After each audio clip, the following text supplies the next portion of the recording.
저는 방금 소개받은 한국은행 국제국 국제총괄팀에서 근무하고 있는 이서구 차장입니다.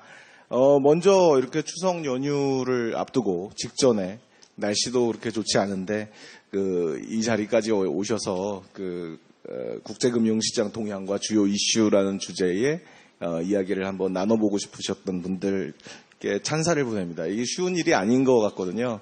근데 이렇게 참 감사를 드리고 그리고 존경심을 일단 표시하고 싶습니다.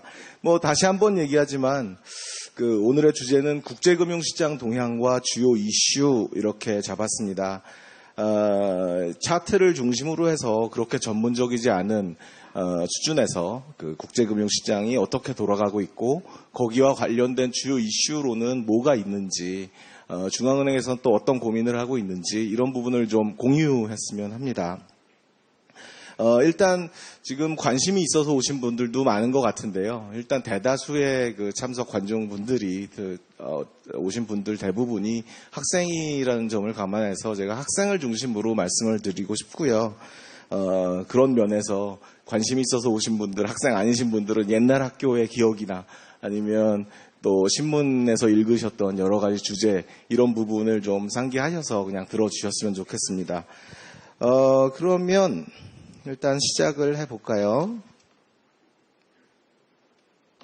예. 일단 국제금융시장이라고 그러면 사실 학교에서 저도 경제학을 전공을 했지만 학부 수준에서면 국제경제학이라는 과목이 한 과목 필수 정도로 있고요. 국제금융론 같은 경우에는 거의 선택 과목이 아니었나 싶은 생각이 듭니다. 그러니까 4년 동안 한 번이나 두 번 정도, 한 학기나 두 학기 정도 관심이 있는 분들은 관련된 파생상품이나 투자론 같은 식으로 해서 들었을 가능성이 많이 있겠지만요. 사실은 많이 접할 수 있는 기회가 많지 않습니다. 하지만 물론 그런 식으로 커리큘럼이 짜여 있기 때문에 국제금융시장이 우리 실생활에 미치는 영향 아니면 신문지상에 많이들 나오지만 그런 부분에 대한 관심을 가지고 또 자세히 보기는 쉽지 않은 상황이라고 생각을 합니다. 일단 글로벌 금리 부분을 한번 생각을 해보면요. 요즘에 미국 금리가 많이 오른다라는 얘기가 많이 있습니다. 다들 아시겠지만. 그런데 글로벌 금리가 이제 오르면 주로 미국 금리겠지만 그쪽 금리가 오르면 국내 금리가 올라갈 가능성이 높습니다. 그러니까 자금이 금리가 높은 미국 쪽으로 선진국 쪽으로 이동을 하면서 우리나라 채권을 팔게 되고 그러면 금리가 다시 올라갈 그럴 가능성이 높아지죠. 그러면 우리 생활에는 어떤 일이 있을까요? 결국은 요즘에 가계대출 문제가 많이 나오는데 대출 상환 부담이 굉장히 높아지겠죠. 그리고 또 물론 용돈을 예금으로 가지고 계신 분들은 어떤 이자 수익이 좀 늘어날 수도 있겠습니다. 그런 식으로 우리 실생활에 영향을 미치게 되겠습니다. 글로벌 주가 부분은 어떻겠습니까? 글로벌 주가를 생각을 해보면 미국의 다우나 S&P 지수 그리고 중국의 상해 지수 이런 식으로 해가지고 우리 코스피가 많이 동조화돼서 움직이는 경향이 좀 있죠. 미국 주가가 올라갔다 그러면 저도 신문 기사를 보고 오늘은 주가가 좀 오를까라는 생각을 많이 하게 됩니다. 항상 그렇지는 않지만요. 주가가 요즘에 좀 떨어졌던 경험이 있었는데 미국을 제외하고는요. 그러면 국내 주가가 만약에 글로벌 주가가 떨어져서 폭락을 해서 2월 달 같이요. 글로벌 주가가 폭락을 해서 국내 주가가 떨어진다. 이런 상황에서는 어떤 일이 생길까요?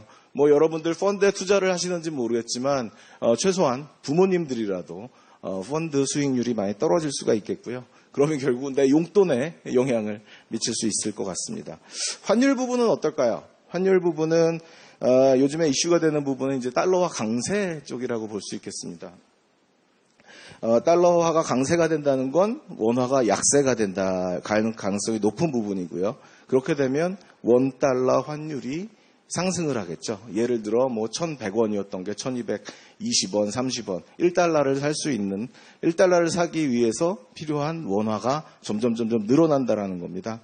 일단 요즘에 아마존 같은 거 직구 많이 하시나요? 직구들 많이 하신다고 그러던데 아마존 물건값이 할인율보다도 더 높아질 수가 있는 거죠. 그리고 공부를 하실 때 만약에 교수님이 원서를 구입해라. 참고자료로 아니면 관심이 있어서 외국 서적을 구입한다. 그럴 때 바로 영향을 받게 됩니다. 뭐 이도저도 아니라면 결국은 마트에 가서 바나나를 살 때 그 수입 가격이 올라갈 가능성이 높죠. 펀드 자금은 넘어가도록 하고요. 국제 유가 부분이야 사실 차를 운전하신다랄지 이런 부분은 감이 있으실 것 같습니다. 국제 유가가 올라가면 국내 유가도 올라가게 되고요. 그리고 결국은 주유비가 높아지고 그러면 내 지갑이 얇아지게 되겠죠. 그리고 차가 없다. 그러면 대중교통, 그러니까 버스나 비행기, 운임이 상승할 수밖에 없을 겁니다. 나는 차를 안 탄다. 그렇지만 결국은 내가 편의점에서 하나 사는 삼각김밥 자체도 다들 트럭으로 운송이 되는 부분이잖아요. 그런 운송비에 영향을 미치면 결국은 그 편의점에서 사는 삼각김밥 가격도 오를 수밖에 없는 결과가 나타나게 될 겁니다. 그리고 마지막으로 중국 부분이요. 중국이야 워낙 큰 나라고 가까운 나라일 수도 있지만요. 우리나라하고 굉장히 연관성이 높다는 점에서 포함을 시켰습니다. 수출 비중이 2017년 기준으로 한 4분의 1 정도 되고요. 우리나라 전체 수출에서 4분의 1 정도가 중국 쪽으로 나가고 있고요. 그리고 수입을 보면 한 5분의 1 정도, 20% 정도가 중국으로부터 들어오고 있습니다. 그런 면에서 오늘 금요 강좌는 금리, 주가, 환율, 그리고 펀드 자금, 그리고 국제유가, 중국 이런 순서로 진행을 해볼까 합니다. 여기서 뭔가 뿅 하고 튀어나올 거라고 생각하시는 분들은 기대를 접으셔도 되겠습니다. 아무것도 없습니다. 처음에 이 금요 강좌를 시작을 하면서 국제금융시장 동향과 주요 이슈라는 그 강좌를 맡게 되면서 어떤 부분으로 시작해야 될까 고민을 많이 했어요. 그런데 그 사자성어, 멋있는 사자성어가 생각이 잘 안 나지 않더라고요. 뭔가 좀 잘 모르겠고, 뭔가 좀 불안하고, 이런 느낌을 표현하려고, 이제 오리무중, 이런 사자성어를 생각을 해봤는데, 약간 그건 좀 비전문적인 것 같아서, 일단 우리 신문이나, 그리고 국제금융시장, 그리고 하다못해 한국은행의 정책보고서에서도 많이 등장하는 불확실성이라는, 사자성어는 아니지만요. 4글자를 선택해 봤습니다. 지금은 굉장히 그 국제금융시장의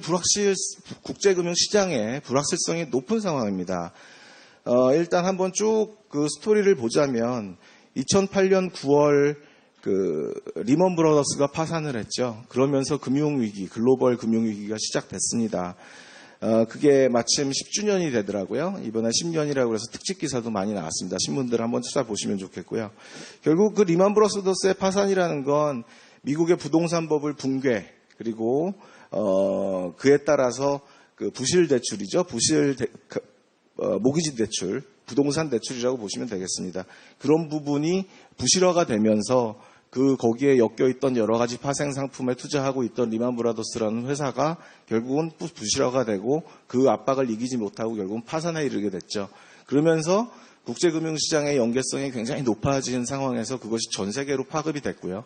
미국이 일단 무너졌고 선진국발로 해서 일본, 유럽, 그리고 신흥국은 당연히요. 굉장히 어려운 시기를 겪었습니다. 그게 벌써 10년입니다.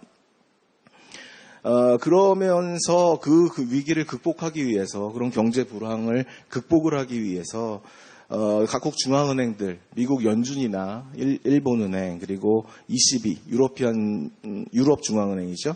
여기서 많은 노력을 했습니다. 금리를 인하를 많이 했고요. 그리고 유동성 공급, 소위 말하는 비전통적 통화정책이라는 수단을 써가면서, 그러니까 그때까지, 지금까지는 10년 전까지는 써본 적이 없었던 자산 매입 같은 통화정책을 써가면서 경기를 살리려고 노력을 했습니다. 결국은 금리를 굉장히 낮추면서 기업들이 싼 자금을 빌려다가 투자를 다시 재개하고, 그리고 그러는 와중에 이제 소비도 늘고 이런저런 긍정적인 효과를 기대를 하면서 그런 저금리 정책, 그리고 유동성 공급을 많이 했었습니다.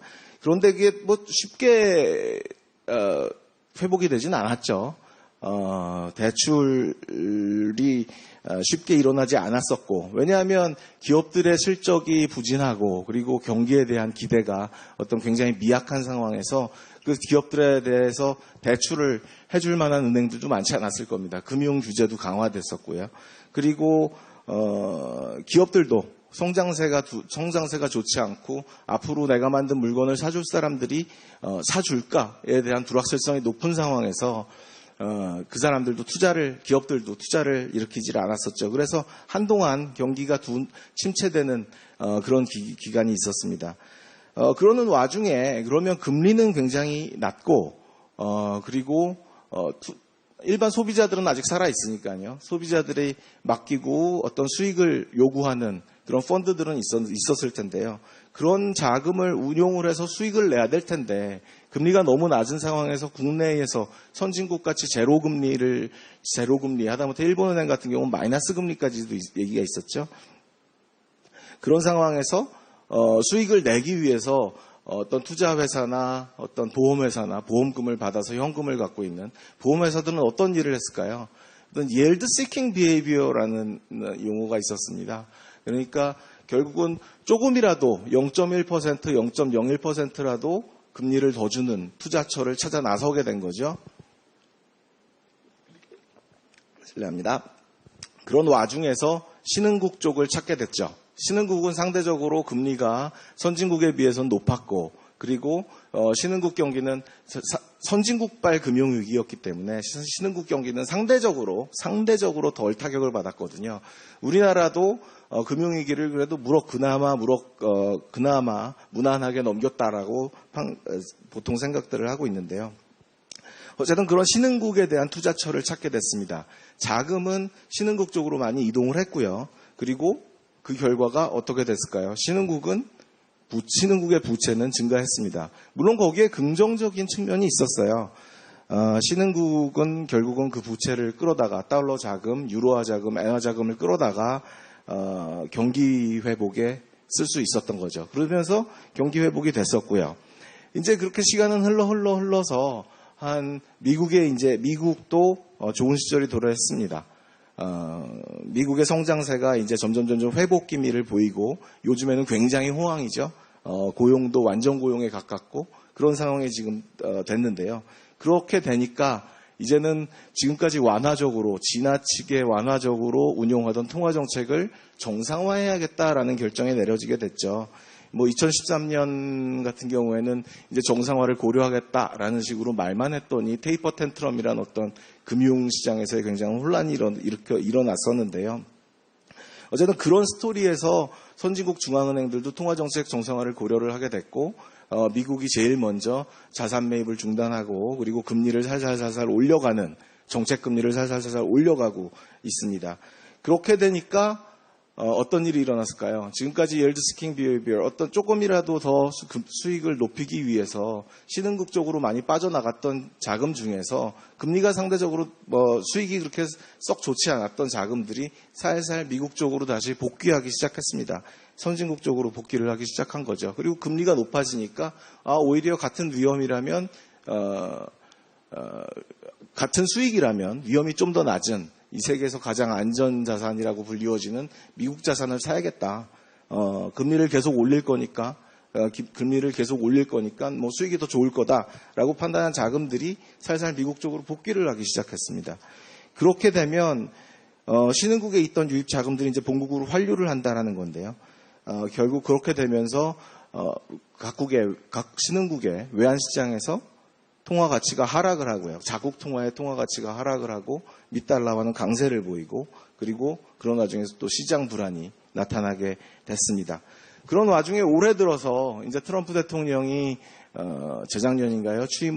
작년에 취임을 하면서 이제 이미 공약했던 부분이지만 무역 분쟁을 본격적으로 시작을 했죠.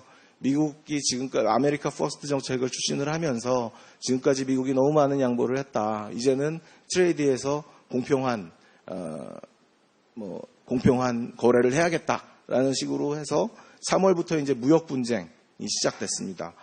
지금은 나프타니 그리고 일본과의 무역 협상도 진행 중에 있고요. 중국과는 협상을 이제 한해 관세를 올리네 상호 관세를 주고받고 이런 식으로 무역 분쟁이 지금 진행 중에 있습니다.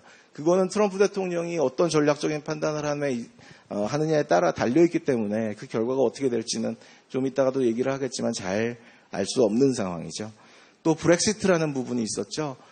브렉시트 영국이 EU에서 탈퇴를 하면서 그 EU 전체에 대한 EU와의 관계 정립 그리고 앞으로의 경제 향방에 따라서 어떻게 될지 지금 불확실성이 매우 높은 상황입니다. 어느 날은 협상이 잘 됐다라는 보도가 나오는 반면에 어떤 날은 하드 브렉시트, 노딜 브렉시트 그래서 그냥 미국이 EU에서 그냥 빠져나가는 아무런 협상 결과 없이 그런 결과도 지금 예상이 되고 있는 부분이고요. 올해 더워지기 직전인가요? 5월 6월쯤에는 이탈리아 부분이 또 불거졌었습니다. 이탈리아에서 뭐 오성동맹, 오성연합, 동맹 뭐 이런 포퓰리즘 정권이 들어서면서 거기 재정 건전성에 대한 우려가 확산이 되고 그게 이제 통화정책 정상화, ECB의 자산 매입 중단 이런 결정과 합쳐지면서 또 불안을 좀 일으켰었고요. 또 이 와중에 아시아에서는 중국이 문제가 되고 있죠. 중국에 대한 불안이 좀 커지고 있습니다. 중국 같은 경우에는 2016년 이제 경기가 점점 나아지니까 좋을 때 지붕을 고치자 이런 식의 마인드로 해서 굉장히 많아졌었던 15년간 15배가 됐다든가요. 그런 식으로 부채가 많아졌었는데 그런 부채의 문제가 점점 커지기 시작했죠. 그림자 금융, 소위 P2P 같은 겁니다. 그런 P2P 같은 그림자 금융이 엄청나게 커지면서 금융 소비자들의 불만도 많아지게 생겼고요. 그리고 그런 부채 부담으로 해가지고 나중에는 이게 파국을 맞을 수 있겠다라는 판단을 했겠죠. 2016년부터 디레버리징, 부채 감축 정책을 시작을 했습니다. 그런데 그렇게 되면 유동성이 시중에서 점점 중국 내에서요. 유동성이 점점 부족해지면서 기업들이 대출을 못하게 되고 그러니까 성장세가 점점 줄어들고 둔화되고 있는 그런 상황입니다. 중국에서는 글로벌 경기가 이제 괜찮으니까 그런 부분은 우리가 감내를 할 수 있겠다라는 식으로 판단을 했었던 것 같은데 거기에 이제 무역 분쟁이 겹쳐지면서 지금 조금 불안한 상태가 지속이 되고 있죠. 이런 모든 거를 생각을 해보면 결국은 불확실성이라는 말이 현재 국제금융시장을 가장 잘 표현하는 말이라고 생각을 합니다. 지금까지 어떤 국제금융시장의 커다란 흐름을 대충 말씀을 드렸었고요. 그럼 본격적으로 좀 강론으로 넘어가도록 하겠습니다. 아까 말씀드린다시피 그 글로벌 금리 부분을 처음으로 일단 말씀을 드리겠습니다. 국제국이나 뭐 대부분의 보고서들이 그렇지만 금리를 중심으로 해서 이야기를 국제금융시장을 풀어나갑니다. 금리가 어떨 때는 그렇지 않은 것 같지만 대부분의 경우에 가장 큰 축으로서 국제금융시장을 흔들고 어떤 드라이버라 그럴까요? 국제금융시장을 움직이는 그런 동력이 되거든요. 금리결정이론, 대부자금설, 유동성 선호설 뭐 이런 게 있습니다. 대부자금설이라고 그러면 자금의 수요와 공급에 따라서 금리가 결정되는 이론이라는 게 있을 거고요. 유동성 선호설은 케인즈 학파에서 유동성 화폐에 대한 그 수요 그리고 선호 이런 거에 대해서 금리가 결정된다. 뭐 이런 식의 이론인데요. 뭐 이론은 저도 잘 기억이 나지 않는 데다가 그리고 교과서에서 많이들 배우셨을 줄로 알고 그대로 넘어가도록 하겠습니다. 제가 제일 초점을 맞추고 싶은 부분은 지금 일단 리마인드를 좀 하고 싶은 부분은요. 이 채권의 가격과 금리 부분입니다. 채권을 흔히 Fixed Income Security라고 그러죠. 어떤 내가 채권, 부채 증서를 사게 되면 거기서 이자를 1년 내 꼬박꼬박 줍니다. 예금 증서도 어떤 채권일 거고요. 예금 통장이라고 하죠. 그런 통장도 채권이라고 볼 수 있고 우리가 많이 얘기하는 미국 국채나 우리나라 국고채 그리고 통환증권 모두 다 채권입니다. Fixed Income Security 가격과 금리 부분인데 그러면 가격과 금리는 반대로 움직인다라는 게 반비례한다라는 게 지금 일단 결론입니다. 일단 동일한 금액을 내년에도 100원, 내후년에도 100원 이렇게 주는 채권 가격이 올라간다라고 하면 결국은 가격 비싼 값을 주고 동일한 수입을 내가 받는다라는 거잖아요. 수익을 이자를 얻는다라는 거잖아요. 그렇게 되면 결국은 수익률이 하락한다라는 의미가 될 거고요. 그건 결국은 우리가 소위 말하는 채권 금리 하락이라고 표현을 할 수 있을 것 같습니다. 그리고 만약에 동일 수입을 주는 어떤 채권을 싼 값에 살 수 있다면, 그렇죠? 나는 조금만 투자를 했는데 거기서는 더 많은, 생각보다 더 많은 이자를 준다라고 한다면 그건 결국은 수익률이 높아졌다라는 얘기지 않습니까? 채권의 수익률이 높아졌다라는 건 우리는 보통 금리가 상승했다라고 얘기를 하고 있습니다.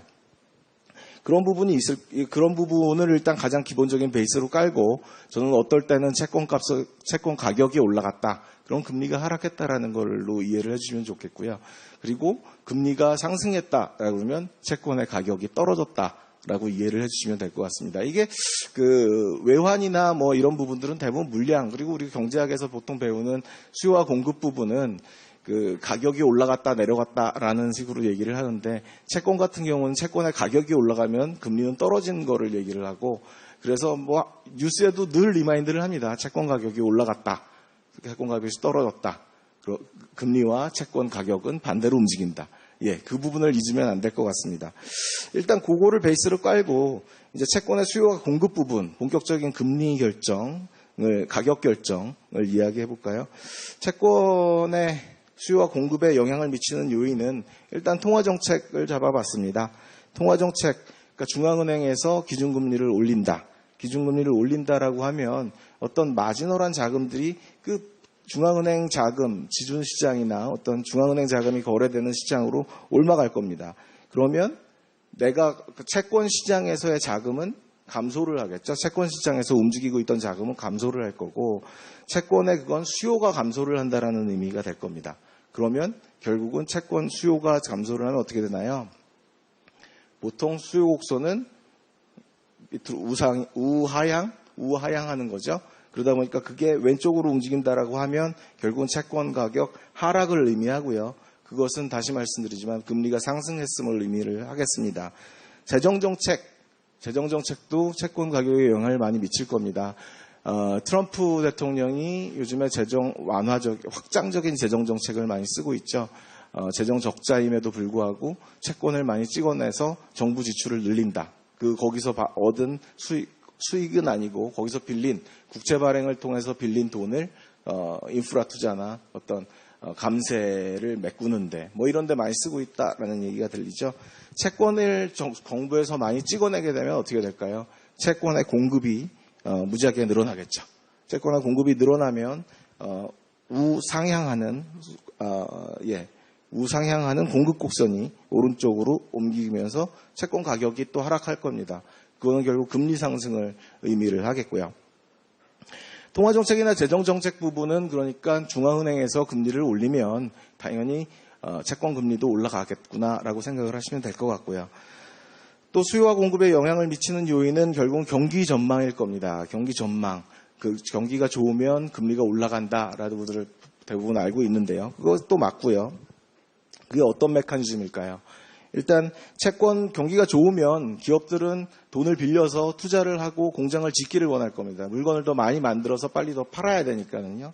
그렇게 되면 채권 발행이 늘어나고, 채권 발행이 늘어나면 결국 채권의 가격은 하락하겠죠. 그것은 또 금리 상승을 의미하게 될 겁니다. 안전자산 선호라는 말이 많이 있습니다. 위험 회피, 안전자산 선호. 어떤 국제금융시장이 불안하거나 국내에 어떤 네거티브한 충격이 발생을 했을 때 나는 어떤 수익을 보장해주는 채권 쪽으로 몰려가게 마련이거든요. 회사채가 아니라 대부분 국채를 의미하겠죠. 국가의 부도 위험은 굉장히 낮으니까는요. 그래서 채권 시장 쪽으로 몰려가게 될 텐데, 그렇게 되면 안전자산 선호가 강화되면 위험 회피 심리가 강화되면, 동일한 말이겠습니다. 그러면 채권의 수요가 국채 같은 경우겠죠. 국채의 수요가 늘어나면서 가격이 높아지고, 그리고 그것은 결국 금리 하락을 의미하게 될 겁니다. 인플레이션 기대 부분은 약간 생각하기가 쉽지 않을 텐데요. 일단 인플레이션이 발생하면 미래에 내가 얻을 이자, 수익 부분에 대한 가치가 떨어질 겁니다. 그러면 결국은 수요가, 채권에 대한 매력도가 좀 떨어지겠죠. 그렇게 되면 채권의 수요가 떨어지고 가격이 하락하고, 그것은 결국 금리 상승입니다. 그래서 인플레이션 기대나 인플레이션이 발생했을 때, 아니면 유가가 올랐을 때 국제금융시장의 금리가 올랐다, 미국 국채 금리가 올랐다, 결국은 인플레이션이 놀라서 국채 금리가 올랐다라고 보시면 될 것 같습니다. 보통은 금리를 분해할 때, 어떤 국채 금리를 분해할 때에 그 인플레이션과 어떤 실질 부분, 실질 성장 기대, 그리고 인플레이션 기대 부분으로 나눠서 어떤 부분이 더 큰 영향을 줬네, 마네, 뭐 이런 식의 얘기가 나오고 있습니다. 예, 그 금리에 대한 일단 소개였고요. 이제 미 국채 금리 부분을 보겠습니다. 그러면 이 국채 금리가 최근에 어떻게 움직였는지 지금 2017년 1월부터 시작을 해놨는데요. 2017년 말까지, 일단 소개를 해야겠네요. 검은 선 가장 위에 있는 미국채 10년물이라고 되어 있습니다. 이게 가장 벤치마크 금리일 거거든요.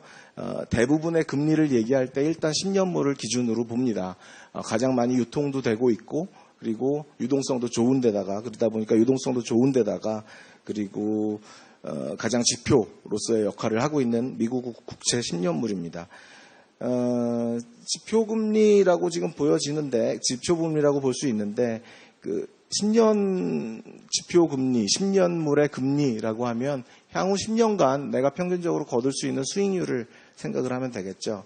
그리고 두 번째로 이 미국채 2년물 부분입니다. 그러니까 10년물 같은 경우에는 장기 성장 기대나 10년 후까지의 성장 기대에 많은 영향을 받는다라고 알려져 있습니다. 그리고 미국채 2년물을 넣어놨는데요. 2년물도 많이 봅니다. 상대적으로 단기죠. 2년짜리. 2년 부분에 2년 동안에 평균적으로 얻을 수 있는 수익률, 그 부분을 나타낼 수 있는데요. 이 부분은 상대적으로 단기적인 통화정책, 그리고 인플레이션, 이런 데 영향을 많이 받는다고 알려져 있죠. 라이보 3개월물 이렇게 되어 있습니다. 런던 인터뱅크 오퍼드 레이트, 그래서 런던 시장에서 은행 간 금리입니다. 시장 금리라고 보시면 될 것 같고요. 그 대신 짧죠. 굉장히 안전합니다. 그리고 연방기금 금리, 페더럴 펀드 레이트입니다. 이것이 연준에서 늘 결정을 하는 정책금리입니다.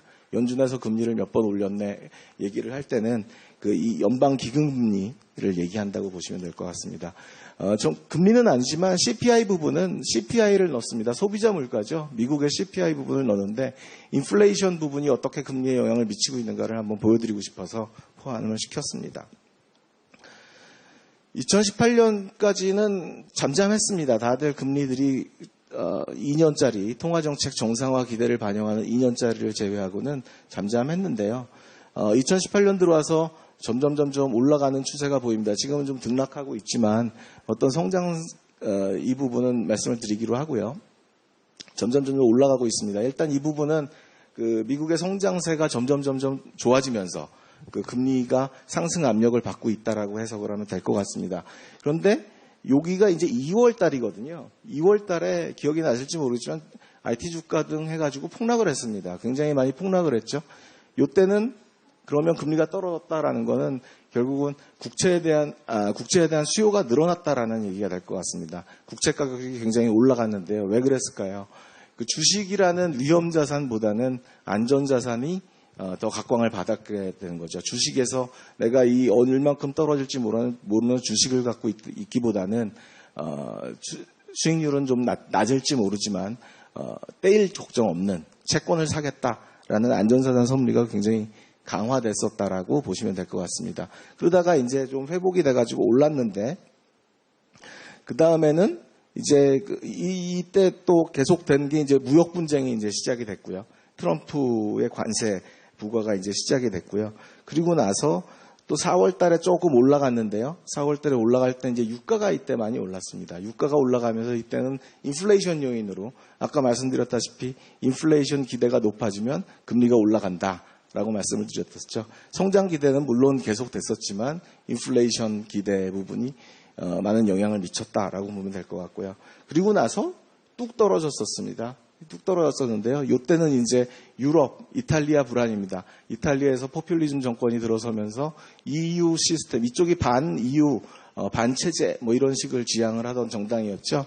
그러다 보니까 EU의 존립 자체가 어떻게 될지 모른다라는 우려가 많이 커졌죠. 다시 안전자산 선호가 굉장히 세졌었습니다. 다시 조금 올라갔다가 그리고 나서 이제 8월 달에 터키 불안이 생겼었죠. 터키 신흥국 불안은 이제 4월 달부터 계속 있었고요. 그리고 연준 금리 인상 기대 때문에 조금 올라갔다가 다시 그 터키 신흥국 불안이 가속화되면서 커지면서 이제 금리가 다시 떨어진 그런 부분이 있겠습니다. 2년짜리 부분을 한번 볼까요? 2년짜리 부분은 뭐 쭉 지금 올라가는 추세죠. 장기적인 성장 기대에 영향을 주는 많은 요인들, 무역 분쟁, 그리고 신흥국 금융 불안, 뭐 이런 부분들이 그 10년짜리 국채에 영향을 미친 반면에 2년짜리는 통화정책 정상화 기대를 반영해서 미국이 연준이 금리를 계속 올릴 거라는 기대를 반영해서 올라갔습니다. 쭉 올라갔었습니다. 연준은 2015년에 1회 한 번 0.25% 올렸고요. 16년에 한 번, 17년에 3번, 2018년에는 지금까지 3월, 6월 2번 금리를 올렸습니다. 그리고 연준 의장들은 지금 계속해서 경기가 좋기 때문에, 그리고 인플레이션 우려가 있기 때문에, 인플레이션 우려도 어느 정도 있기 때문에 금리를 올리는 것이 바람직하다라고 계속해서 메시지를 전달을 하고 있는 상황이고요. 그리고 이번 9월 연휴 마지막 날 26일 날, 그리고 한국 시간으로 27일 새벽에 9월 달 FOMC가 열리고 거기서 금리 결정을 합니다. 이번에도 올릴 걸로 예상이 되고 있고요. 그런 정도네요. 일단 지금 그럼 국채 시장을 얘기를 한 김에 어떤 상식선에서 국채가 어떻게 구성이 되는지를 잠깐 말씀드리겠습니다. 미 국채는 지금 잔액을 찾아보니까 한 15조 달러 정도 되더라고요. 15조 달러 그러면 뭐 1조 원도 지금 감이 잘 안 오는데 15조 달러면 감이 잘 안 오는데요. 우리나라 GDP가 1.5조 달러 정도 됩니다. 그러니까 우리나라 GDP 1년 동안 우리나라의 GDP의 10배인가요? 15조면 그 정도를 지금 국채 잔액으로 보유를 하고 있고, 그러다 보니까 유불량도 굉장히 많고요. 뭐 이거는 중요한 얘기는 아닙니다. 1년 미만은 트레저리 빌이라고 그런다고 하고요. 한 15% 정도. 그리고 1년에서 10년, 가장 이 10년짜리 국채가 여기에 포함이 되겠죠. 트레저리 노트라고 합니다. 한 60%. 그리고 30년 이상, 만기가 30년 이상 되는 채권은 트레저리 본드라고 얘기를 하고요. 뭐 팁스라는 부분이 있습니다. 좀 이따가 잠깐 나오긴 하지만 그 물가 연동 국채입니다. 트레저리 인플레이션 프로텍티드 시큐리티 뭐 이렇게 얘기를 하는데요. 그게 한 9%, FRN이라고 이제 변동금리부 채권이 있는데 그게 한 2% 정도 되고 있습니다. 이 중에서 외국인들이 한 40%, 6조 달러 정도를 보유를 하고 있고요. 그 외국인 보유 비중 중에서 한 중국이 19%, 중국이 국채를 파내마네 이런 식의 기사를 보신 적이 있을 것 같습니다. 일본이 한 17%, 우리나라 같은 경우에는 1.7% 정도 보유를 하고 있습니다. 1,059억 달러 정도 되네요. 미국 국채였고요. 다음은 유로존 부분입니다. 유로존 부분은 독일을 위시해서 스페인, 이탈리아, 그리스 같은 유로 주변국도 있고요. 프랑스 같은 경우도 있고요. EU는 여기에 포함되지 않겠죠. 굉장히 지금 낮은 수준입니다. 독일은 미국만큼 세계 경제에 대한 영향력이 막강해서 튼튼한 나라이기 때문에 굉장한 안전자산으로 취급을 받고 있거든요. 그런데 아까 미국 금리가 올라가는 것과 달리 이쪽은 지금 좀 비슬비슬합니다. 계속 낮은 수준을 유지를 하고 있는 상황이고요. ECB에서 통화정책 정상화를 한 해 만에 하는데 경제 지표가 지금 계속 약간씩 부진하게 예상보다 좀 덜 좋게 나오고 있거든요. 견조한 성장세를 유지를 하고 있다고는 하지만 어떤 인플레이션이나 성장이나 뭐 이런 부분이 약간 좀 부실비실해서 금리가 계속 낮은 수준이라고 이해를 하시면 될 것 같습니다. 더군다나 이탈리아 같은 경우에는 국채금리가 지금 많이 올랐습니다. 아까도 얼핏 말씀을 드렸지만 6월 중에 이탈리아의 오성운동 동맹이라는 정당이 연정을 구성하고 불안감이 굉장히 지속이 되고 있고요. 그리고 반EU, 반이민, 그리고 연금 수령 연령을 하향한다, 기본소득을 보장하겠다, SOC 투자를 눌리겠다, 뭐 이런 식의 그 공약들을 많이 지금 얘기를 하고 있고, 그 예산안을 제출하는 게 지금 10월입니다. 9월 말쯤 이제 곧 발표를 하겠네요. 그렇게 되다 보니 재정 건전성 우려가 많아지고 있습니다. 이탈리아가 굉장히 강국이라서요. 상대적으로 굉장히 선진국이라서 이쪽에서 발행하는 채권도 많고 ECB에서 자산 매입을 할 때 이쪽 비중도 19%가 됐었습니다. 그런 쪽으로 쭉 국채를 매입해주고 있었는데 이런데 이제 올해 말로 ECB에서 통화정책 정상화 차원에서 이탈리아 국채뿐만이 아니라 독일 국채도 뭐 마찬가지죠. 국채 매입을 종료한다라고 하고 있습니다. 재정 건전성이 나빠지는 가운데 이탈리아에서 국채 발행을 늘리면 이탈리아 국채에는 어떤 일이 일어날까요? 국채의 공급은 엄청나게 늘어나는데 수요, 그러니까 ECB의 자산 매입 그 부분은 중단이 된다면 국채의 가격이 폭락을 하고 그리고 금리가 올라갈 가능성 그런 우려가 국제금융시장에서는 일부 제기가 되고 있습니다. 그런 불안을 반영을 해서 이탈리아 금리는 우리가 흔히 알고 있던 옛날에 재정위기를 겪었던 그리스, 스페인은 괜찮네요. 그리스 국채 금리 쪽으로 육박을 하고 있죠. 그리스에서는 최근 커다란 이슈는 없었는데 다시 IMF 어떤 자금 지원이 종료가 되면서 다시 파퓰리스트적인 정책, 그러니까 다시 재정을 늘리겠다, 이런 식의 좀 얘기가 나오고 있는 모양이에요. 그러다 보니까 최근에 그리스 국채 금리도 좀 올랐습니다. 다시 말하지만 금리가 올라간 건 채권 가격이 떨어진 겁니다. 떨어진 건 그만큼 인기가 많이 줄어들었다는 얘기가 될 거고요. 네, 유로존 금리는 이런 정도로. 일본은 지금 워낙 낮아서 뺐습니다. 일본도 굉장한 선진국이지만 일본은 계속 낮은 수준을 유지를 하고 있어서. 예, 그러면 미국 국채금리 시장으로 국채 시장으로 다시 돌아와 가지고요. 그러면 아까 말씀드렸다시피 미국 연준의 통화정책 정상화 기대 부분 그리고 인플레이션 기대 부분 이런 부분을 잠깐 말씀을 드리죠. 요거 부분은 지금 2018년 4회 인상 확률입니다. 지금까지 아까 말씀드렸다시피 지금 3월이랑 6월 올렸죠. 그런데 앞으로 9월, 12월을 더 올릴까 하고 생각을 해보면 79.3% 점점 높아지고 있죠. 이제 거의 9월에 올릴 확률은 100%에 가깝고 지금 12월에 올릴까 말까 이런 부분을 생각을 하고 있는데 대부분은 숫자 79.3%라는 숫자가 이야기하고 있듯이 대부분은 12월에도 금리를 올리지 않을까라고 생각을 하고 있습니다.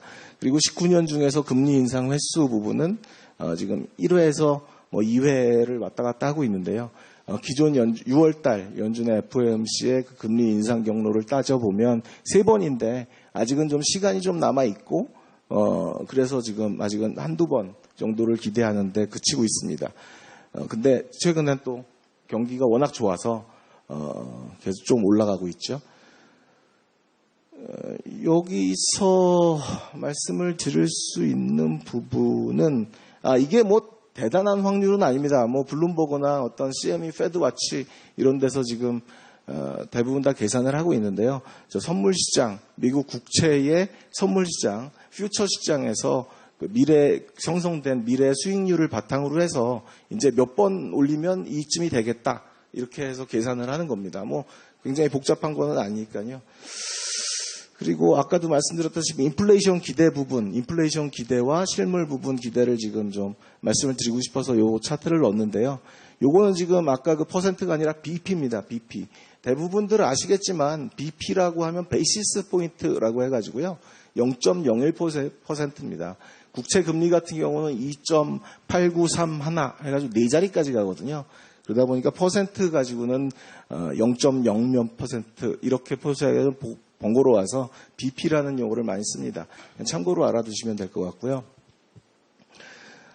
지금 BP 그래서 지금 2018년 초 올해 초를 시작으로 영어로 놓고 거기서 어떻게 금리가 움직이고 있는가를 좀 보여주는 겁니다. 금리가 그렇게 큰 수준에서 움직이지 않다 보니까 요렇게 표시를 하면 좀 더 잘 보일 것 같아가지고 이런 식으로 표시를 했습니다. 미국 국채 10년 부분이 있고요. 아까 미국 물가연동 국채가 있었습니다. 요걸 아까 팁스라고 말씀을 드렸는데요. 트레저리 인플레이션 프로텍티드 세큐리티입니다. 물가연동 국채 부분은 물가가 상승하면 거기에 따라서 원금과 이자를 보전을 해줍니다. 그러다 보니까 인플레이션 걱정이 없는 국채가 되겠거든요. 그러다 보니까 어떤 실질금리의 개념으로 많이 쓰고 있습니다. 실제로 국채 시장의 어떤 상황이나 수요 공급, 그리고 어떤 투자자들의 마인드에 따라서 금리가 좀 움직이는 부분이 있기 때문에 완전히 실질금리다라고 보지는 않지만 참고지표로 굉장히 유용하게 쓸 수 있고요. 그리고 이 BEI라고 있는데요. 브레이크 이븐 인플레이션입니다. 여기서 10년짜리 국채 금리에서 연동 국채 10년 부분 금리를 뺀 겁니다. 이 부분이라고 볼 수 있겠죠. 이 부분인데 그러면 이게 실질금리니까 아마 브레이크 이븐 인플레이션, 기대 인플레이션은 이 정도쯤 되겠다라고 지금 시장에서 판단을 하고 있는 부분입니다. 금리를 아까 말씀드렸다시피 어떨 때는 인플레이션 기대가 높아지면서 어떤 기대 인플레이션, BEI가 높아지면서 금리가 올라갔었던 부분이 있는데요. 최근에는 그 브레이크 이븐 인플레이션의 부분은 거의 변동이 없어요. 그런데 실질금리 부분만 많이 움직였습니다. 아까 얼핏 국채금리를 성장 기대, 실질금리 부분하고 그리고 인플레이션 기대 부분하고 나눌 수 있다고 말씀을 드렸었는데 요거 부분을 의도하고 말씀을 드렸던 겁니다. 언론에서 어떻게 보고 있는지 볼까요? 성장이 좋다 이렇게 말씀을 드렸는데요. 제가 이게 한 8월 중순 정도부터 신문 기사들을 이렇게 보고 헤드라인을 그냥 카피해서 붙여놓은 겁니다. 고용 사상이 최고되고 올 금리 4번 인상이 유력하다. 그래서 9월, 12월에도 금리를 올릴 거다. 연준 올해 2번 더 올린다. 그리고 한국과 너무 다른 경제. 실업 수당 청구가 4만 명 줄었다. 고용이 좋다라는 얘기는 많이 나오고 있죠. 블루칼라 일자리가 좋고 그리고 중간 선거가 장밋빛이고 나홀로 질주. 금리가 점점 올라가고 있는 그런 이유를 단적으로 보여주고 있다라고 생각을 합니다. 자, 미국의 금리가 이렇게 올라가니까 어떤 일이 지금 일어나고 있을까요?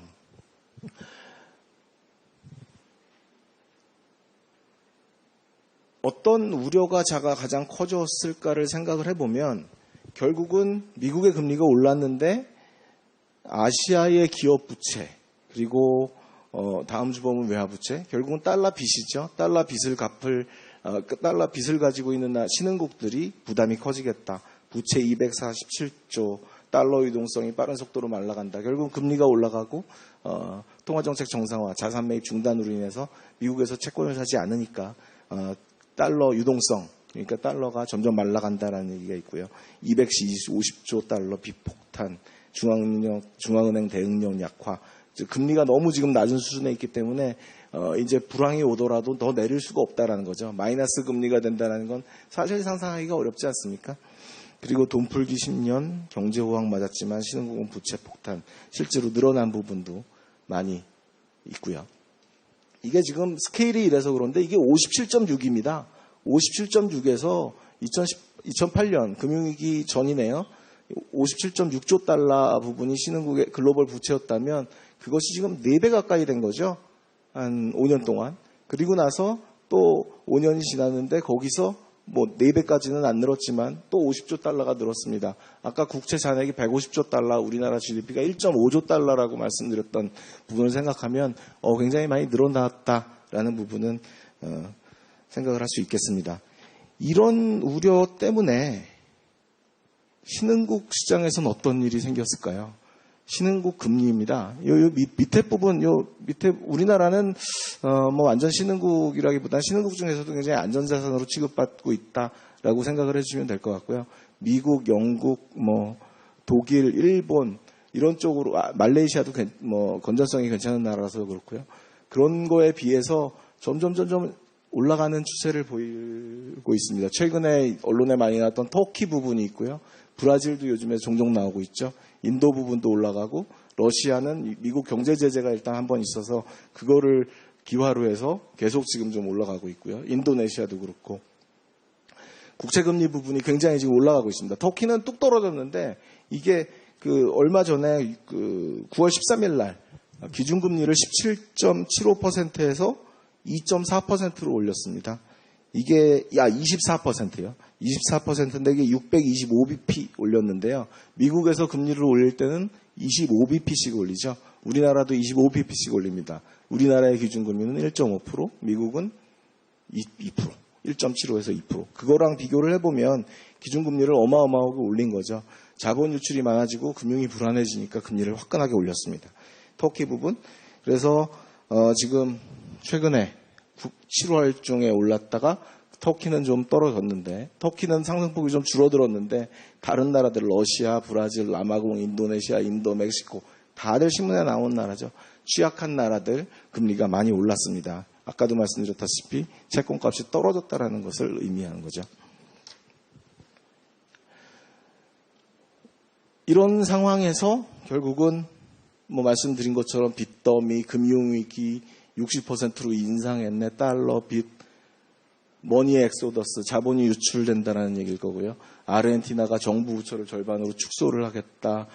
금융불안 확산 2011년보다 센 놈이 왔다. 2011년은 유럽 재정위기 때고요. 터키 사태 신흥국으로 번져 이런 식의 우려가 많이 있었습니다. 최근 며칠 동안 다행히 터키에서 정책 금리를 좀 올린 다음에 약간 금융 불안이 잦아지는 분위기인데요. 지금 미국에서 금리를 또 올리고 9월 달에 올리고 9월 달은 이미 다 알고 있는 거니까 그렇다 치더라도 12월 달에 또 올리거나 아니면 정책 결정문에서 앞으로 금리 인상 속도를 좀 빠르게 해야겠다라는 식의 메시지가 나온다 그러면 신흥국의 금융 불안은 또 언제 재발할지 모르겠다라는 생각을 우려를 가지고 있습니다. 어떤 나라에서 그러면 금융 불안이 나타났을까요? GDP 대비 경상수지 비율 부분입니다. 많이 보는데요. 경상수지가 지금 제로를 통해서 적자 부분이죠. 터키, 아르헨티나, 남아공, 인도네시아, 멕시코, 인도 하나 할 거 없이 다들 경상수지가 적자입니다. 왜 우리나라는 경상수지가 4.8% GDP 대비 4.8%나 되는 흑자국이죠. 그러다 보니까 이런 취약국의 경우에는 외화가 계속 나갈 수밖에 없는 구조라는 거를 필요할 경상수지 적자를 메꾸기 위해서는 외화를 계속 빌려야 되고 그리고 그 외화가 다시 나갈 수밖에 없는 구조라는 거를 국제금융시장에서 너무 잘 알고 있는 겁니다. 그러다 보니까 이쪽에서 그러면 더 어려워지기 전에 빨리 빼자, 돈을 빼자 이런 식의 지금 심리가 확산이 되고 있는 부분이고요. 재정수지 비율은 이제 재정 적자가 커가지고 국가 부채, 국채 상환 능력 옛날에 아르헨티나였나요? 어디서 모라토리엄 선언도 하고 그랬었죠. 러시아였던가요? 그런 식으로 국가 부채를 상환을 중단하겠다, 아니면 갚지 않겠다, 현물로 주겠다, 이런 식의 얘기가 나올까봐 재정수지 적자 비율도 많이 보고 있습니다. 마찬가지로 터키, 아르헨티나, 남아공, 멕시코 이런 쪽이 다들 마이너스 5%, IMF의 취약성 기준이 2%보다도 훨씬 낮은 수준입니다. 인도, 브라질 다들 그렇죠. 중국은 좀 높고 그리고 한국 같은 경우는 여전히 적자고요. 재정 건전성도 우리나라는 괜찮습니다. 이런 면에서 최근에 신흥국 금융 불안이 있었는데 우리나라로 파급되지는 않았다라고 판단을 하고 있습니다. 한 가지 더 슬라이드를 볼까요?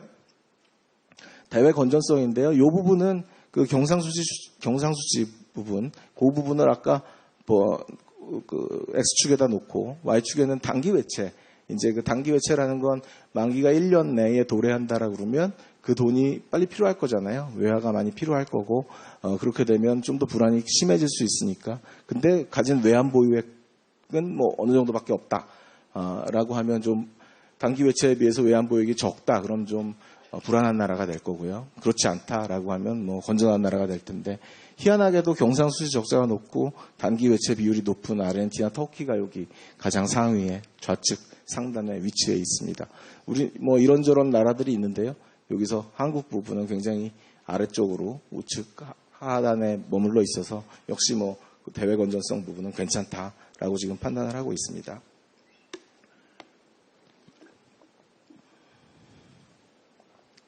금리 이슈를 하나 더 하자면요. 장단기 스프레드 부분이 좀 요즘에 이슈가 많이 되고 있어요. 장단기 스프레드라고 그러면 아까 10년물은 장기 성장 기대를 반영한다라고 말씀을 드렸었고 2년물은 지금 최근에 통화정책이 어떻게 변할 것인가, 중앙은행이 미 연준이 금리를 올릴까 말까 이런 부분을 많이 반영한다고 그랬었는데 이 스프레드가 점점 줄어들고 있습니다. 이 스프레드라고 그러면 이 차이죠. 10년물 국채와 2년물 국채 금리 간의 차이. 지금 3.0%, 지금은 또 올라서 3.06%가 됐고, 오늘 어저께겠네요. 요게 지금 2.80%가 됐는데, 이거는 스프레드가 줄어든다는 건 단기에는 연준의 이제 금리 인상, 인플레이션 우려나 성장세가 경제가 너무 과열되는 거를 걱정한 연준이 정책 금리를 올리겠지만, 좀 더 지나고 보면, 장기적으로 보면, 금리 인상의 영향이 나타나고, 금리 인상이 되면 이제 투자를 안 하고, 그러면 성장세가 둔화되는 거고, 그것이 또 연준이 의도하는 목표니까요. 좀 캄다운하는. 그렇게 되고, 경기 사이클 같은 걸 보고, 여러 가지 위험 요소들을 볼 때에, 장기 성장 전망은 그다지 좋지 않다라는 부분을 표시를 하고 있거든요. 그래서, 이제 글로벌 경제가, 우리나라는 아직 시작도 안 했는데, 글로벌 경제가 지금 정점에 다다른 게 아닌가, 이런 식의 지금 우려가 좀 나오고 있는 상황입니다. 왜 그러냐? 언론에서도 좁혀진 장단기 국채금리 위기 징후냐? 연준에선 그런 거 없다. 지금 성장이나 이런 경기가 너무 좋다. 징후는 없다. 장단기 금리 차가 11년 내 최소다. 경기 침체 시도다. 이런 식의 지금 언론 기사가 나오고 있는데요. 일리 있는 지적인 것 같아요. 지금 이게 프레드라고 세인트루이스 연준입니다. 세인트루이스 프레드 연준에 홈페이지에 가시면 이 프레드라는 분석 툴이 있는데, 미국 경제나 글로벌 경제를 분석하기에는 아주 편리하고 강력한 툴입니다. 이거를 어쨌든 장기 시계열을 한번 카피를 해봤어요. 이게 80년인데, 그리고 음영 부분은 다 미국에서 공식적으로 인정하는 지정한 리세션 기간입니다. 경기 침체 기간인데요. 희한하게도 이때도 그렇고요. 80년대 초반에도 그렇고, 그리고 90년대 초반에도 여기 지금 장단기 금리가 역전이 돼 있죠. 그리고 2000년대 초반 버블 붕괴 때인데도 이때 또 금리가 역전이 돼 있습니다. 10년물에서 2년물 금리를 뺀 부분이고요. 그리고 2005년, 2010년 내외, 2008, 9년 전, 1, 2년 전에도 장단기 금리 차가 지금 역전이 돼 있는 상황이죠. 이런 상황을 본다라면 과거의 경험상 너무나도 잘 맞았던 거죠. 이 복잡하지도 않은 지표인데도 이게 굉장히 잘 맞는 지표인 거죠. 지금 보면 여기까지 지금 떨어져 있거든요. 이게 금리를 한 번 올리고 연준이 또 한 번 올린다 그러면 언제 지금 꺾일지, 이게 제로, 장단기 금리 차가 역전이 될지 지금 알 수 없는 상황입니다. 이러다 보니까 이런 경기 침체가 도래한 게 아니냐, 1, 2년 내에 리세션이 도래하는 게 아니냐, 이런 식의 지금 우려가 지금 나오고 있는 상황이고요. 이거 부분은 연준에서 강력하게 부인하고 있지만, 글쎄요, 좀 더 지켜봐야 될 것 같습니다. 사실 실질 지표들을 보면 별로 나쁜 지표가 없어요. 아직까지 리스크 요인을 열심히 찾고 있는데, 미국 경제의 리스크 요인을 열심히 찾고 있는데, 아직까지는 잘 명확하게 드러나는 지표는 없습니다. 그래서 연준 쪽에 굉장히 가중치를 두지만, 경험적으로 너무 잘 맞는 지표여가지고 약간 우려는 되고 있습니다. 장단기 스프레드를 말씀을 드렸고요. 내외금리 차입니다. 내외금리 차면 우리나라와 미국의 금리 차죠. 내외금리 차, 우리나라의 금리를 보면 한국은행, 이게 신문기사 국민일보에서 나온 그래픽이라서 잘 보여가지고 이렇게 붙여놨는데요.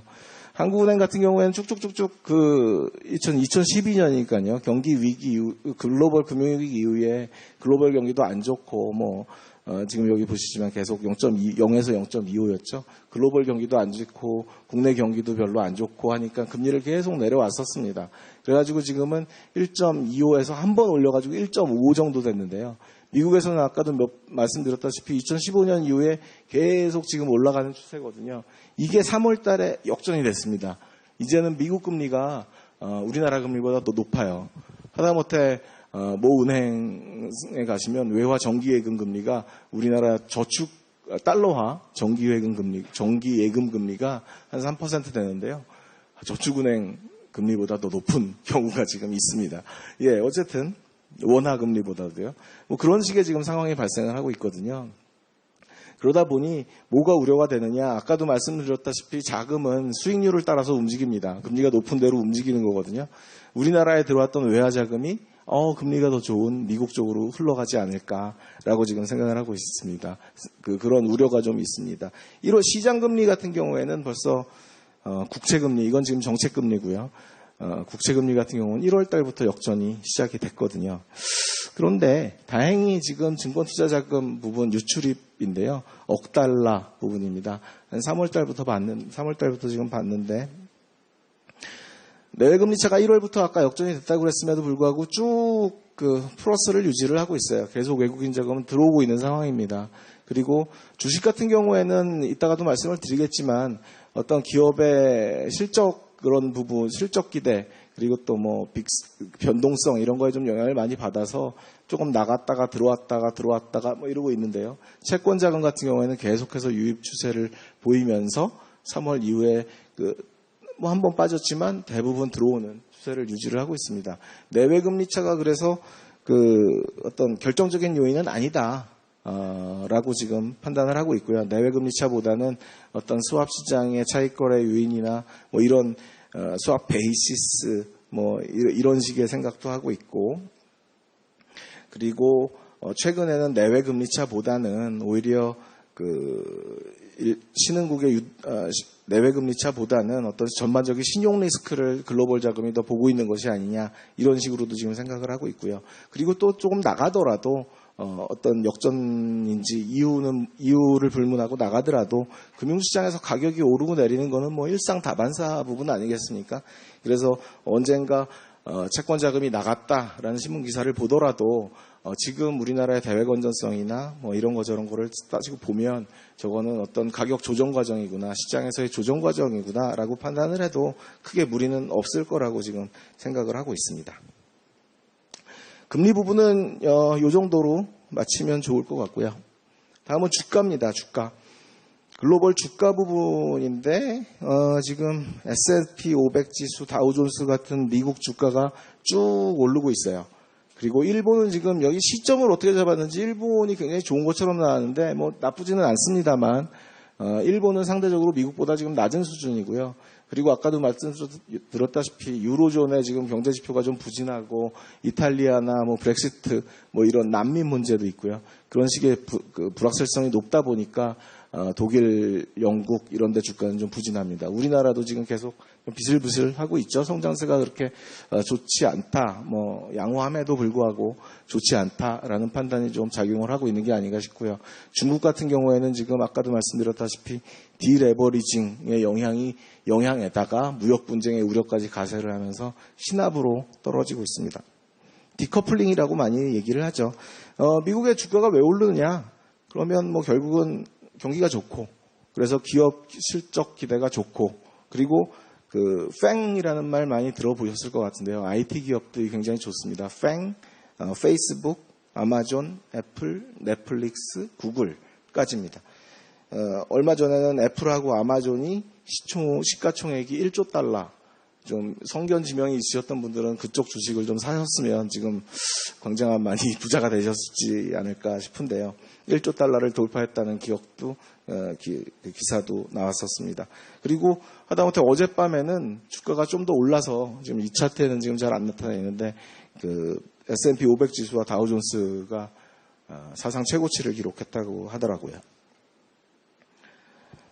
그러면 그 이유를 살짝 보면 결국은 뭐 미국 얘기죠. 뭐 미국 혼자서 지금 잘 달리고 있고 미국 주가만 잘 달리고 있고 그리고 다른 나라 주가들은 좀 비슬비슬한 상황이고 그런 거는 결국은 기업이익이 좋은 패권을 떠받치는 경제 독주, 뭐 증시 최장 랠리, 거침없는 미국 증시, 천장 뚫은 미국 증시, 뭐 이런 식으로 기업 실적이 좋습니다. 요거를 조금 숫자로 본다면 2분기의 기업이익이 미국이랑 기업이익률이죠. 기업이익 성장률 부분이 미국이 지금 뭐 압도적으로 좋죠. 일본도 아까 좀 미국보다 못하지만 괜찮다라고 말씀을 드렸었는데 여기도 괜찮습니다. 여기서 하나는 예상치 대비 상하율인데 예상치 대비보다도 더 좋다는 거죠. 일본 같은 경우에는. 유로 같은 경우에는 뭐 플러스는 플러스지만 약간 좀 부진하죠. 주가를 그대로 반영하고 있다고 볼 수 있겠습니다. 신흥국 어떨까요?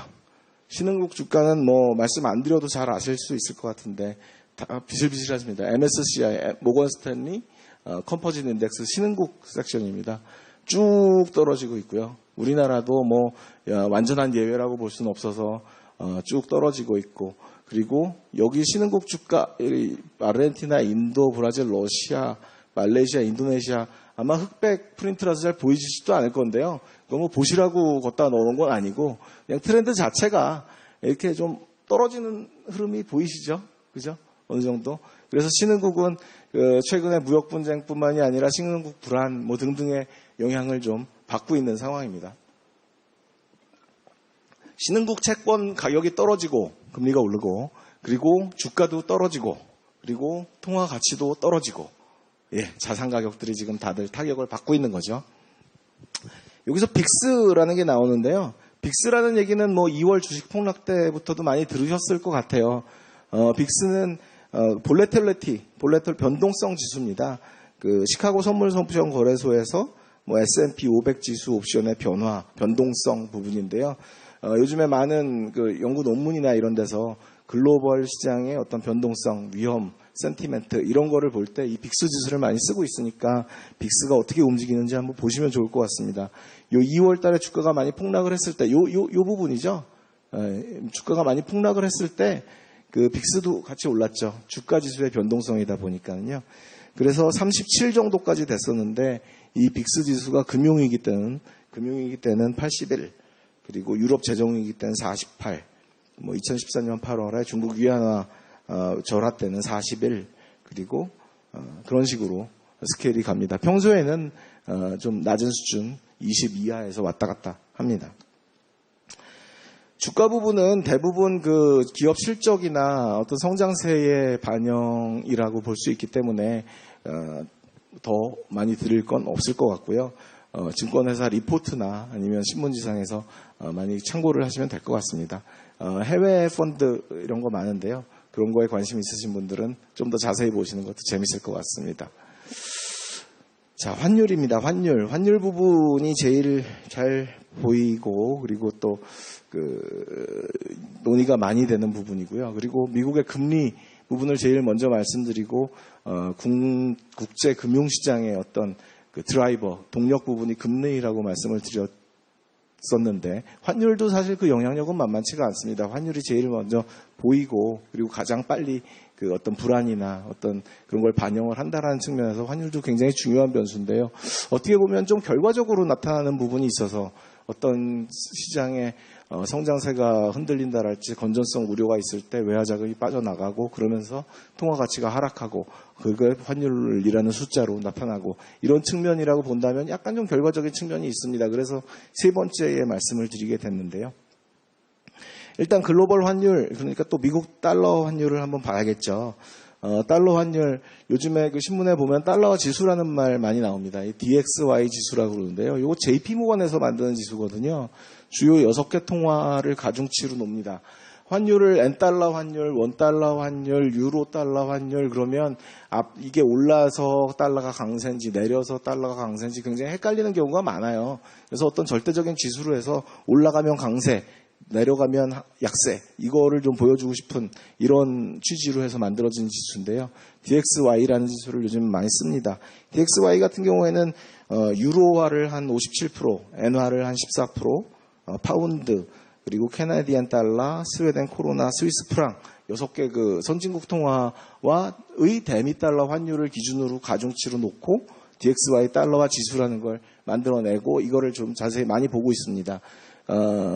지금 보면 떨어졌다 올라갔다 뭐 왔다 갔다 하고 있어요. 근데 전반적으로 지금 미달러와 강세 부분 흐름은 그 2018년 올해 4월 이후에 계속 지속되고 있다고 봅니다. 만약에 금리가 올라가서 미국 달러화 어떤 자산, 국채나 어떤 회사채나 이런 자산에 대한 수요가 늘어나서 달러를 더 사고 싶은 사람들이 많아진다면 달러와 강세가 더 빨라지지 않을까. 그러면 신흥국들의 어떤 부채 상환 부담이나, 그러니까 그 내가 가지고 있는 돈을 내가 일정 부분의 어떤 달러와 부채를 갚아야 되는데 거기에 필요한 자국 통화 가치가 더 많아지는 거죠. 환율이 달러가 강세를 보이면요, 그리고 자국 통화가 약세를 보이면요, 그러면 내가 부채를 동일한 금액의 달러화 이자를 내더라도 더 많은 국내 통화가 필요하기 때문에, 그러면 그 부담이 점점 커지고 그러면 그 성장이나 어떤 실물 경제도 영향을 미칠 수 있는 게 아니냐, 이런 식의 우려가 많이 있기 때문에 달러 강세 부분이 또 신흥국 불안의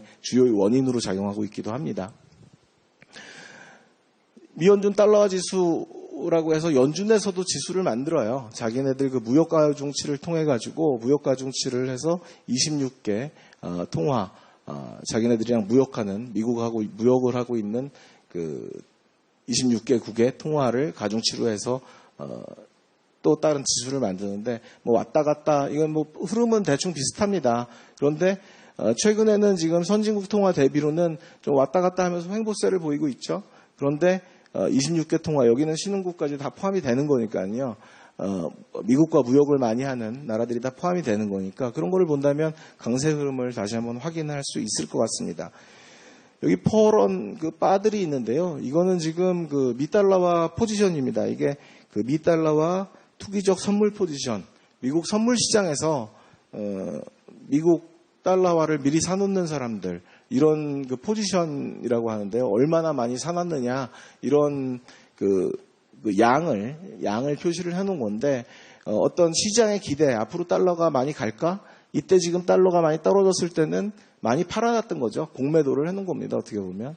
공매도를 해놓은 거라는 건 달러화 가치가 떨어지겠구나라는 시장 기대가 많았었다라는 것이고, 지금 같은 경우에는 달러화가 강세를 보이니까 그 미리 사놓는, 더 달러 값이 더 오르기 전에 미리 사놓는 포지션이 그 사람들이, 투자자들이 많다, 이런 식의 그 센티멘트를 반영을 하고 있다고 보겠습니다. 유로화나 엔화 같은 부분을 본다면 이것도 뭐 마찬가지로 가치입니다. 가치. 2016년 말을 100으로 노멀라이즈를 한 건데요. 유로화 가치는 경기 부진 등을 반영해서 쭉 떨어졌고, 파운드도 브렉시트 불확실성 등을 반영해서, 그리고 뭐 유럽 지역에 있으니까요. 경기 부진도 여전히 있었고, 이렇게 쭉 떨어지다가 지금은 조금 좀 올라가고 있는 상황입니다. 그런데 여기도 좀 불확실성이 커서 지금 잘 모르겠어요. 그리고 이쪽이 떨어지면 달러와 강세가 많이 가속화가 됩니다. 아까 DXY 부분이, 그 DXY에 반영되는 게 56%가 유로화 환율이라고 말씀을 드렸잖아요. 유로화가 약세를 보일 경우에는 달러와 강세가 좀 가속화되는 그런 경향이 있습니다. 엔화는 뭐 그냥 그럭저럭 이렇게 움직이고 있습니다. 이 포지션 부분도 보면 이것도 투기적 포지션인데, 유로화 강세 였을 때는 어떤 그 심리가, 유로화 강세를 예상하는 심리가 많았다가 이제는 뭐 거의 마이너스로 갔다가 이제 조금 생기기 시작했네요. 유로화 포지션, 선물 투기적 포지션입니다. 앞으로 유로화가 어떻게 갈까를 예상하는 그런 포지션이라고 생각하시면 될 것 같고요. 근데 사실 아카데미아, 그러니까 학계 쪽에서는 이게 그 앞으로 환율의 향방을 예측한다라기보다는 동행한다라는 식의 분석 결과가 많았던 것 같아요. 그래서 저희도 참고 자료로만 활용을 하고 있습니다.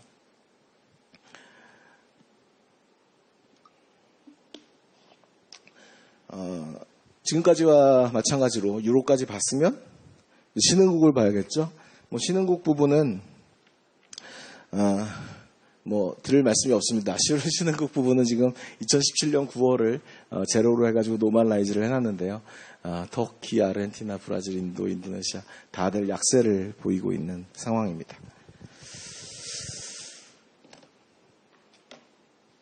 이러니까 언론에서도 환율이 약세를 보이고 10년 만에 다시 위기가 돌아왔다. 그리고 자본 유출, 통화, 주가가 급락했다. 통화 가치라는 건 결국은 환율이 약세를 보인다라는 얘기일 거고요. 통화 가치가 약세를 보인다.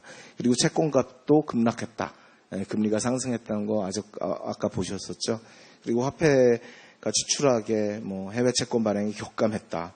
그러니까 채권 발행이 왜 격감을 했을까요? 그러니까 외화 차입이 어려워서 채권을 발행해서 빌리긴 빌려야겠는데 유입 외화가 많이 적어졌다는 거죠. 채권을 사주겠다라는 투자자들이 많이 줄었다라는 얘기가 될 겁니다. 인도네시아에서는 치킨 전문점까지 뭐 루피아와 사수를 위해 나섰다. 뭐 기사를 보셨을지 모르겠는데 어떤 데서는 그 달러를 루피아로 바꾼 환율 영수증을 보여주면 뭐 치킨 값을 할인해줬다고 그러나요?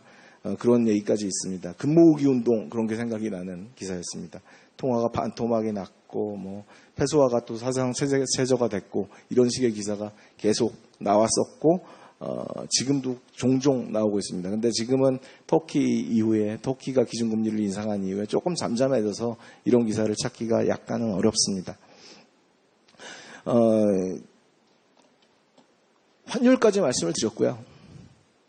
펀드 자금 부분을 말씀을 드리겠습니다. 이 펀드 자금이라는 건 결국은 여러분들이 펀드에다가 투자를 할 거잖아요. 그 펀드 매니저들이 이제 운용을 할 겁니다.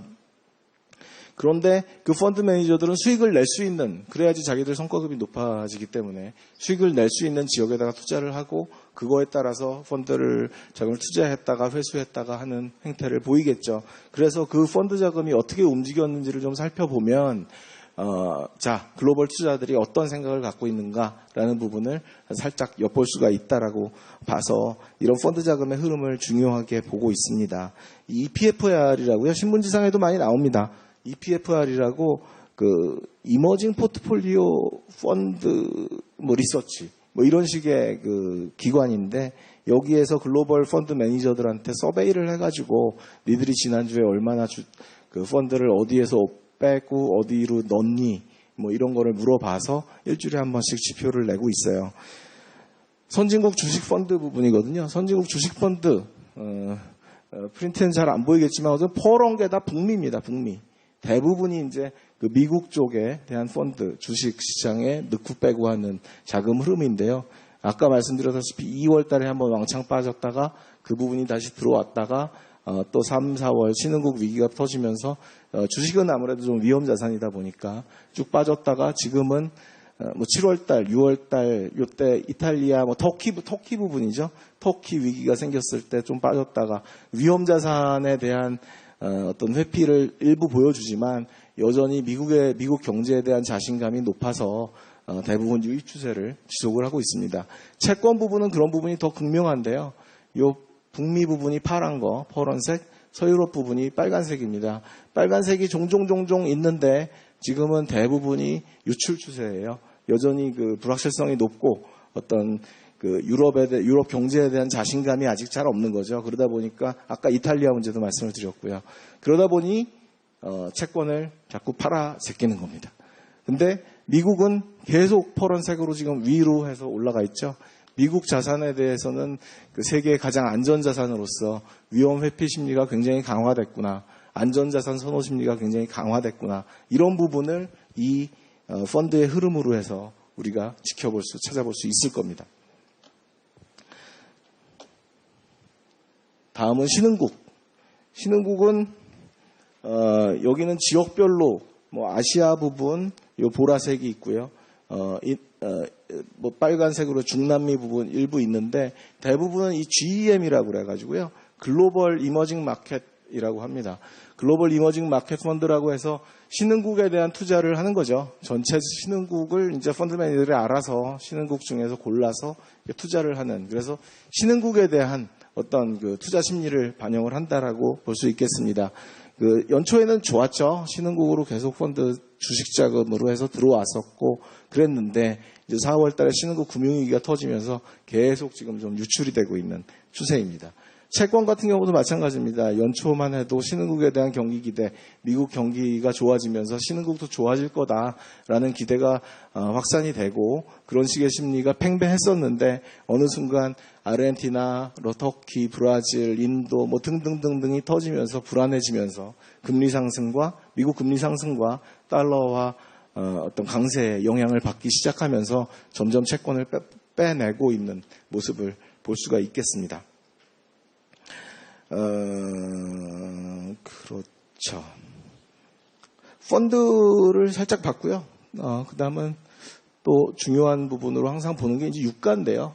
유가는 지금 왔다 갔다 합니다. 요즘에는 옛날에는 우리나라에선 두바이를 많이 보고 옛날에는 브렌트유라고 그러나요? 유럽, 영국 쪽에서 생산되는 브렌트유의 가격을 많이 보고 그랬는데 요즘에는 대부분이 WTI를 봅니다. 웨스턴 텍사스. 그래서 미국에서 생산되는 원유의 가격을 보는 추세가 있는 것 같고요. 그래서 이 굵은 줄이 원유가 지금 어떻게 움직이고 있느냐 이런 부분을 나타냅니다. 7월 달에 아까 미국 금리가 그러니까 인플레이션 때문에 유가 상승에 대한 인플레이션 우려 때문에 샥 올랐다라고 했었는데 요 때를 말씀을 드린 거고요. 그리고 그 신흥국 금융위기 뭐 이런 거 터지면서 이제 그 글로벌 성장세가 둔화될까, 그래서 원유의 수요가 줄어들까 하니까 그 유가가 많이 떨어졌다가 좀 잠잠해진다. 무역 분쟁 부분도 있고요. 그러고 나서 좀 잠잠해지니까 이 부분 잠잠해지는 게 아니라 이란 제재 공급 측면의 우려 때문에 또 올랐습니다. 그러다가 좀 떨어지고 지금 올랐다가 지금은 $70를 조금 넘어섰죠. 그렇게 높은 수준이라고 보이지는 않지만 어떤 인도나 이런 그 원유 수입 비중이 굉장히 높은 나라, 우리나라도 마찬가지겠지만 우리나라는 사다가 다시 파는, 정제해가지고 파는 비율이 높아서 좀 나은 것 같고, 인도처럼 최종 소비자로서 원유를 많이 대부분 수입하는 나라 같은 경우에는 좀 타격을 준다라고 경상수지 적자가 넓어지는, 커지는 요인으로 작용하고 있다라는 분석이 나오고 있습니다. 유가에 요즘에 영향을 주는 부분은 가장 크게는 일단 수요 차원에서 원유 재고입니다. 미국의 원유 재고가 쭉 성장세 때문에 그런지 쭉 떨어지고 있는데요. 이렇게 되면 미국에서 수요가 계속 견조하구나, 굉장히 좋구나. 그래서 원유 재고가 떨어지고 있고 앞으로 미국에서 석유를 더 많이 사겠구나라고 생각을 하면 원유가 올라가는 경향이 있는데, 요즘에는 셰일가스라고 하죠. 모래에다가 물을 뿜어가지고 석유를 생산해내는, 원유를 생산해내는 그런 기술이 발달을 하면서 이 원유 시추기수 부분도 많이 보고 있습니다. 원유 시추기의 개수죠, 개수. 근데 얘들도 결국은 유가가 올라가면 수익이 많이 나니까 점점 공장을 늘리는 거죠. 수축기를 늘리다가 원유가 좀 비실비실하니까 지금은 좀 정체 상태를 보이고 있습니다. 지금 어떤 원유 시장의 이슈로는 뭐 이란 제재, 그리고 이란 제재 부분이 있죠. 11월 달부터 이제 본격적으로 원유 수출을 금지시키겠다, 미국에서 지금 얘기를 하고 있는 거고요. 그리고 뭐 베네수엘라, 여기가 원유의 어떤 잠재 생산량이랄까요? 거기가 1위라고 그럽니다. 그런데 뭐 정치 불안이 워낙 세고 투자를 못 해가지고 점점 생산량이 줄고 있어가지고요. 공급 측면 요인이 거기 있고, 가끔씩 뉴스에 보면 이제 사우디랑 예멘 분쟁이 있고, 이런 식의 공급 측면 때문에 또 움직이는 요인도 굉장히 많이 있거든요. 그러니까 이건 불확실성이 매우 커서 원자재 펀드를 사기에는 좀 걱정스러운 상황인 것 같습니다. 그래서 수요는 당분간 글로벌 성장세가 어느 정도 유지가 되고 있는 상황에서 계속 되겠지만 공급 측면의 우려가 좀 커서 앞으로 어떻게 될지 좀 잘 지켜봐야 될 것 같습니다. 자, 이제 끝을 향해서 가는데요. 점점. 중국입니다. 중국은 가까운 나라인데요. 워낙 큰 나라고, 우리나라 아까 말씀드렸다시피 수출의 4분의 1, 수입의 5분의 1을 우리가 의존하고 있는 나라이기 때문에 굉장히 자세히 볼 수밖에 없는데요. 아까 처음에 지금 유동성 상황 차트를 집어넣은 것은 디레버리징 정책 부분을 말씀드리기 위해서입니다.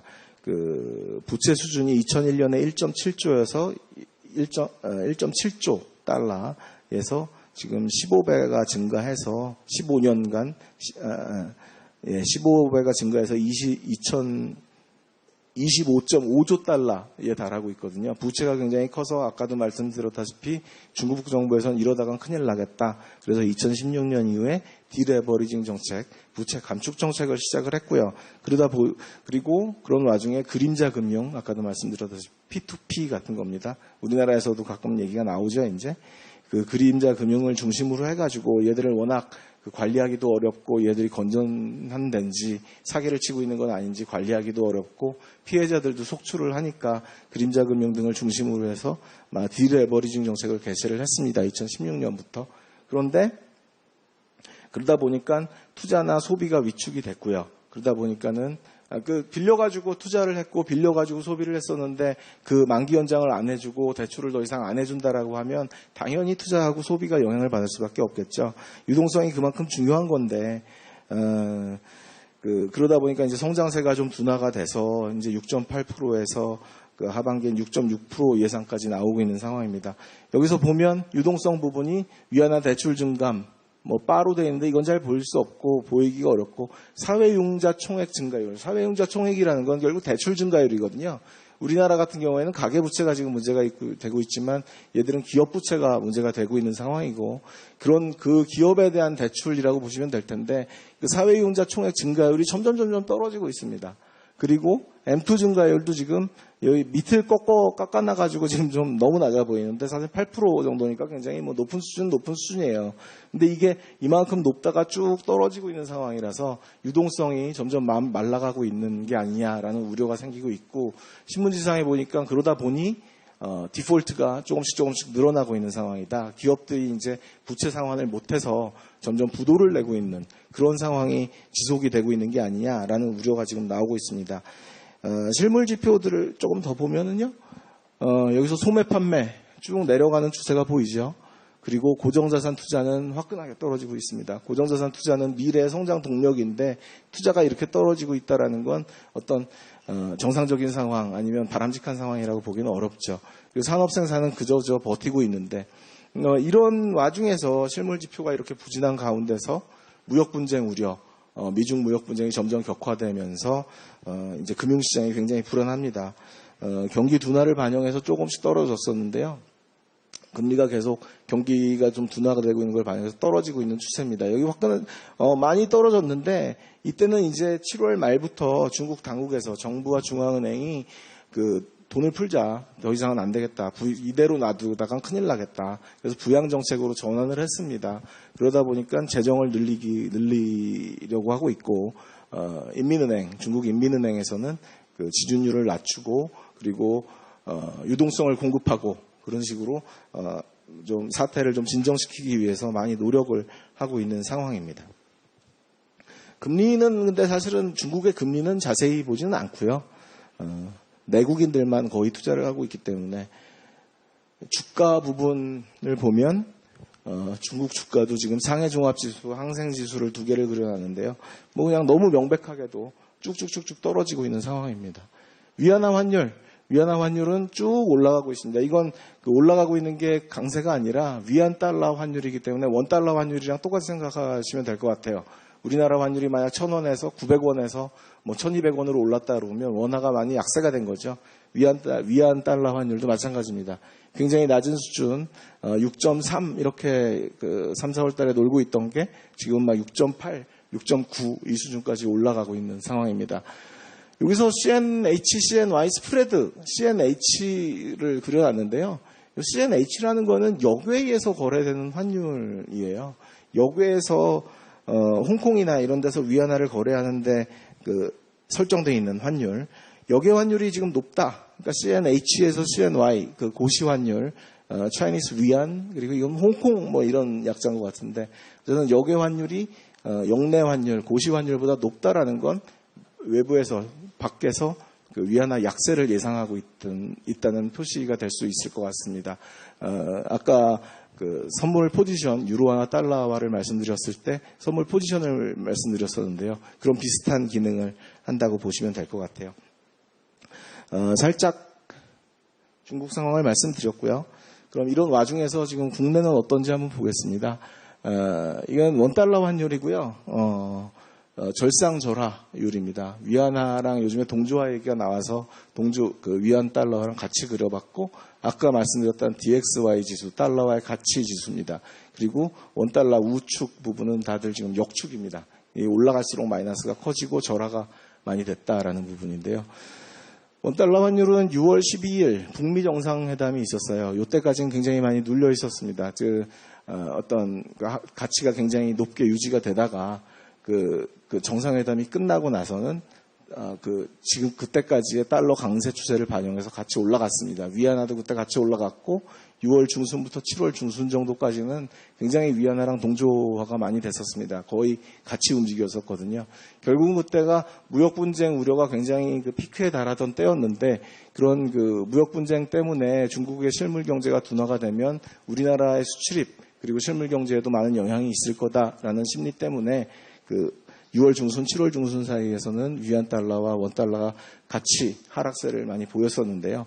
그러고 나서 무역 분쟁 우려가 조금 완화되고 그리고 완화라기보다는 그 중국의 부양 정책이 시작되면서 중국 실물 경제가 그렇게 나빠지진 않을 수도 있다라는 그 우려가 그 기대가 확산이 되면서 원달러 환율도 거기서 벗어나기 시작했습니다. 위안 달러 환율은 근데 무역 분쟁 우려 부분이 커서 지금 계속 좀 약세를 보이고 있는 상황인데, 원달러 환율은 상대적으로 지금 강세라기보다는 미달러화의 미러 이미지로, 그러니까 반대 방향으로 계속 움직이고 있습니다. 달러가 강세를 보이면 원달러는 조금 약세를 보이는 거고요.